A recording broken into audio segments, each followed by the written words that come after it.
First on report. കണ്ണൂരിൽ digital arrest വഴി വീണ്ടും ലക്ഷങ്ങളുടെ തട്ടിപ്പ്.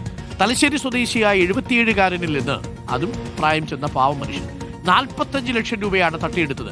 അനധികൃത പണമിടപാട് നടത്തിയെന്ന് വിശ്വസിപ്പിച്ചായിരുന്നു തട്ടിപ്പ് സംഘം വ്യാജ അറസ്റ്റ് വാറണ്ട് വാട്സപ്പിലൂടെ അയച്ചു നൽകി. സൈബർ പോലീസ് അന്വേഷണം ആരംഭിച്ചിട്ടുണ്ട്. അഭിജിത്ത് മുഴക്കുന്ന എത്ര പറഞ്ഞാലും നമുക്ക് ഇവരൊന്നും ഇത് കേൾക്കുന്നില്ലല്ലോ എന്നുള്ളതിലാണ് നമ്മുടെ സങ്കടം. 45 ലക്ഷം രൂപയാണ് ഈ 77 വയസ്സുകാരന് പോയത്. അദ്ദേഹത്തിന്റെ ജീവിതത്തിലെ നല്ല സമ്പാദ്യം മുഴുവൻ അവന്മാർ അടിച്ചുകൊണ്ട് പോയി. ഡിജിറ്റൽ അറസ്റ്റ് ഇല്ല എന്ന് നമ്മൾ എത്ര തവണ പറഞ്ഞാലും ആളുകൾക്ക് മനസ്സിലാവില്ല. ഈ ചങ്ങാതി എന്തു പറഞ്ഞാണ് ഇവർ ഭീഷണിപ്പെടുത്തിയത്? അഭിജിത്ത്,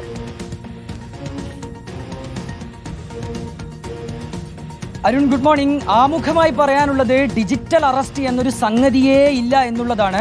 നമ്മുടെ നീതിന്യായ സംവിധാനമൊക്കെ അനുസരിച്ച് വീഡിയോ കോൾ വഴിയോ ഫോൺ കോൾ വഴിയോ ഒരാളെ അറസ്റ്റ് ചെയ്യാൻ കഴിയുകയില്ല. അത് പലതവണ വാർത്താമാധ്യമങ്ങളിലൂടെയും അല്ലാതെയും ഒക്കെ എല്ലാ ഉദ്യോഗസ്ഥരും പോലീസ് ഉദ്യോഗസ്ഥരൊക്കെ പലതവണ വ്യക്തമാക്കിയതാണ്. എന്നിട്ടും ഈ രീതിയിലുള്ള തട്ടിപ്പ് നടക്കുന്നു എന്നുള്ളതാണ് സങ്കടകരമായ കാര്യം. ഇവിടെ തട്ടിപ്പിനിരയായത് ഒരു 77-കാരനാണ് അരുൺകുമാർ. അദ്ദേഹം തലശ്ശേരി സ്വദേശിയാണ്. ദിവസങ്ങൾക്ക് മുൻപ് ഈ 77-കാരൻ്റെ മൊബൈലിലേക്ക് ഒരു ഫോൺ കോൾ വരികയാണ്. നിങ്ങളുടെ മൊബൈൽ നമ്പർ ഉപയോഗിച്ച് ഒരു അക്കൗണ്ട് മുംബൈയിൽ ഓപ്പൺ ചെയ്തിട്ടുണ്ട്.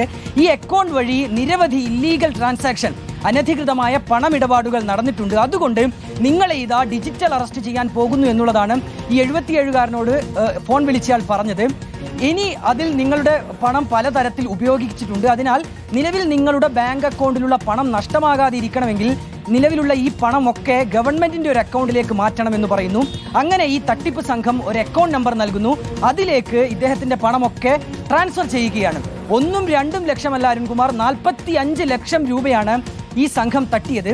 നിങ്ങളെ ഡിജിറ്റൽ അറസ്റ്റ് ചെയ്യാൻ പോകുന്നു എന്ന് പറയുന്നു. കൂടാതെ ഈ 77-കാരന്റെ വാട്സപ്പ് നമ്പറിലേക്ക് ഡിജിറ്റൽ അറസ്റ്റ് വാറണ്ട്, ഈ വ്യാജ അറസ്റ്റ് വാറണ്ടിന്റെ കോപ്പിയൊക്കെ അയച്ചു കൊടുക്കുകയും ചെയ്തിട്ടുണ്ട്. ഇതോടുകൂടി ഇദ്ദേഹം പരിഭ്രാന്തനായി, അദ്ദേഹം പേടിച്ചു. കാരണം ഇങ്ങനെയുള്ള വാർത്തകളൊന്നും അധികം ശ്രദ്ധിക്കാത്ത ഒരാളാണ് എന്നാണ് നമ്മൾ മനസ്സിലാക്കുന്നത്. വയോധികനാണ്. ഉടൻ തന്നെ അദ്ദേഹം ഈ പണമൊക്കെ ട്രാൻസ്ഫർ ചെയ്യുകയും ചെയ്തു. പിന്നീടാണ് അദ്ദേഹത്തിന് ഇങ്ങനെ ഒരു തട്ടിപ്പ് നടന്നിട്ടുണ്ടാകാം എന്നുള്ള സംശയം തോന്നുന്നത്. അത് കുടുംബത്തിലെ മറ്റുള്ളവരുമായൊക്കെ സംസാരിക്കുമ്പോഴാണ് അദ്ദേഹത്തിന് അങ്ങനെ സംശയം തോന്നിയത്. പോലീസിൽ അറിയിക്കുകയായിരുന്നു. നിലവിൽ ഏതായാലും ഇപ്പോൾ Kannur city cyber police case എടുക്കുകയും അന്വേഷണം ആരംഭിക്കുകയും ചെയ്തിട്ടുണ്ട്. അരുൺകുമാർ, കഴിഞ്ഞ ഏതാണ്ട് ഒരു മാസത്തിനിടയിൽ നമ്മൾ തന്നെ കണ്ണൂരിൽ നിന്ന് ഏതാണ്ട് 3-4 ഡിജിറ്റൽ അറസ്റ്റിന്റെ വാർത്തകളാണ് പറഞ്ഞിരിക്കുന്നത്. അഭിജിത്ത് പറഞ്ഞതുപോലെ പ്രിയപ്പെട്ട പ്രേക്ഷകരെ, ഡിജിറ്റൽ അറസ്റ്റ് എന്നൊന്നൊരു സംവിധാനമേ ഇല്ല.